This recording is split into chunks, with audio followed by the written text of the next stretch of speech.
travel through this world, we leave a trail behind, a trail of suffering and sorrow that disturbs our peace of mind. I think about the people whom I've wronged, hurt and scarred. Oh, and I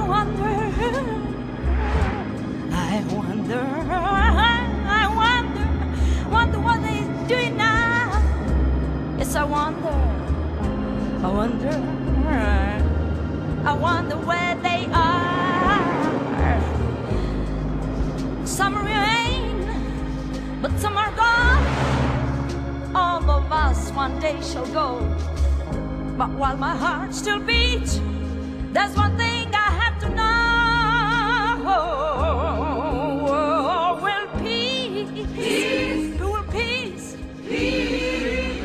Last night they did a wonderful job shielding the young man on his way out of here, protected him, and it was a pretty unruly scene, as you guys were well aware last night. Josh, thank you very much. Great to have you with us during this league. Will peace ever be found in this world? Love. When love gets lost on the way.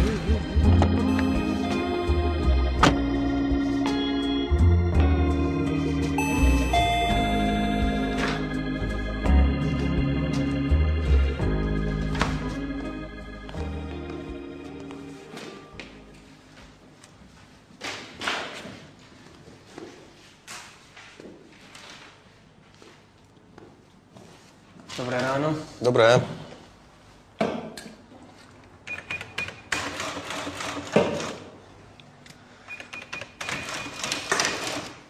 Čo robí americká vlajka v slovenskom obchode?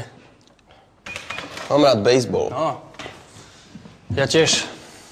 Aj hráte? Iba v štátoch. Chodíte tam hrať baseball. Ja tam bývam. Narodil som sa tam. To je vaša slovenčina veľmi dobrá. Moja matka je Slovenka. 40. Ja.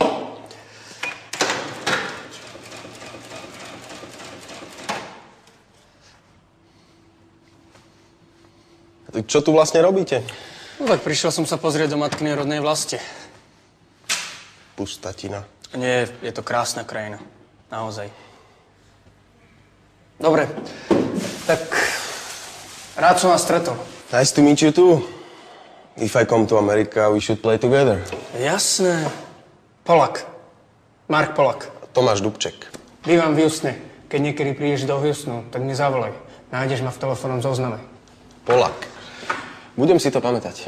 No teraz sem budem chodiť častejšie. Kvôli tej vlajke. A kvôli tomu tričku, ktoré máš na sebe. Páči sa ti? Nie.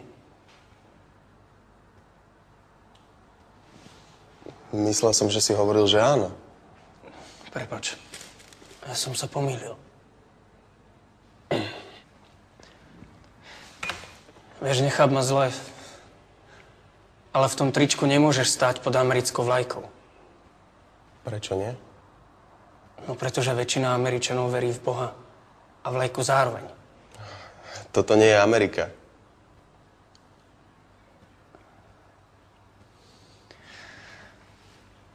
Pozri, ja by som s tým nemal žiadny problém. Keby si nestal v tom tričku pod americkou vlajkou. Tak to by som ju mal asi zvesiť, že? No to by si mal spraviť. Pretože potom ľudia ako ja sa nebudú cítiť urazení, keď vojdu do tvojho obchodu. Alebo dám na dvere nápis. Netolerantným vstup zakázaný.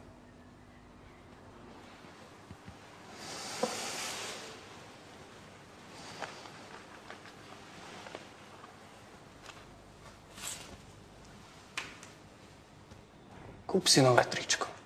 To, čo nosíš, je debilné. Nepotrebujem nové tričko. Kokot.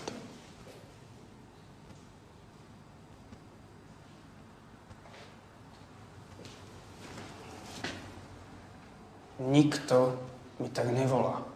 A mne nikto nehovorí, čo mám nosiť. A okrem toho, toto je moje územie. Ja si tu môžem robiť, čo chcem. Keď budem chcieť, tak podpálim aj tú tvoju debilnú vlajku. Toto, čo si práve teraz povedal, bola urážka. A čo? Čo chceš? Odškodné? Nie. Chcem ospravedlnenie. Tak toho sa v živote nedočkáš. Na to môžeš rovno zabudnúť. Ale môžem ti niečo vysvetliť. Ľudia, čo si zamieňajú vlajky s Bohom a Boha so svojimi názormi, tak to sú všetko fanatici. Máme ich v Afganistane. Volá sa to Taliban. Ty chceš povedať, že ja som ako Taliban? Áno. Ale ty nie si Afgánec. Ty si Američan. Ty skurvený hajzel! Toto kurva! Môjho brata pred mesiacom zabili v Afganistane. A teraz ma porovnávaš s tými zabijakmi? A čo? Čo s tým mám akože robiť ja? Ty si myslíš, že ty si jediný, čo trpí? Mne zabili pred 2 mesiacmi v Piešťanoch psa.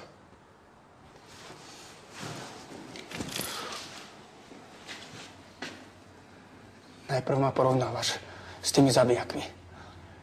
A teraz porovnávaš môjho brata s tvojim skurveným psom. Daj to dole. Daj to dole.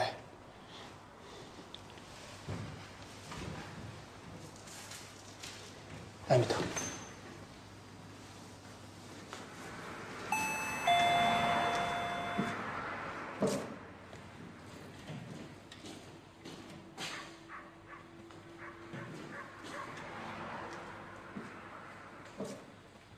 Hej, pane.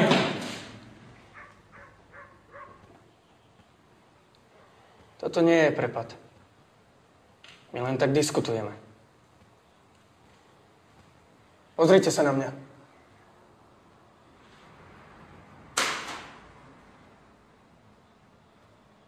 Dajte dole tie ruky. No tak dajte dole tie ruky. A dokončite svoj nákup. No tak povedal som nakupuj!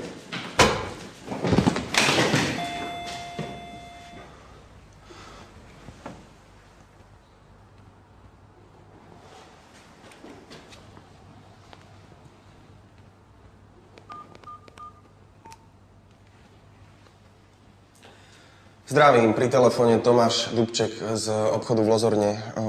Prosím vás, v mojom obchode je niekto zranený. Mohli by ste poslať sanitku? Áno, v Lozorne je iba jeden obchod. Nie je to vážne, ale krváca. Dobre, ďakujem, dovi.